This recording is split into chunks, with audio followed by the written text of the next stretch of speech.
और अमरीकी सदर ने दूसरे मुल्कों की तरह एटमी तजर्बात करने और BBC के खिलाफ अगले माह कानूनी कार्रवाई करने का ऐलान कर दिया है। उन्होंने कहा है कि BBC के खिलाफ अमरीका में ही $1 अरब हर्जाने का केस किया जाएगा। Nuclear testing because other people test. We have other countries that test. We have more nuclear weapons than any other country. I'm the one that renovated them and built some, and I hated to do it, but I had no choice because they have it. What BBC did, nobody would even think a thing like that was done. They actually changed the words coming out of my mouth. Well, we'll sue them. We'll sue them for anywhere between $1 billion and $5 billion, probably sometime next week. So you're ready to take? Well, I think I have to do it.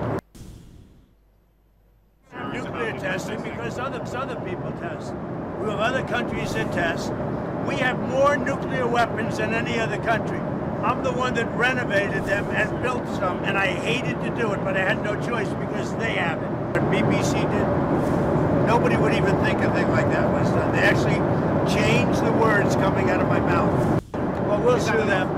We'll sue them for anywhere between $1 billion and $5 billion, probably sometime next week. So you're ready to take? Well, I think I have to do it.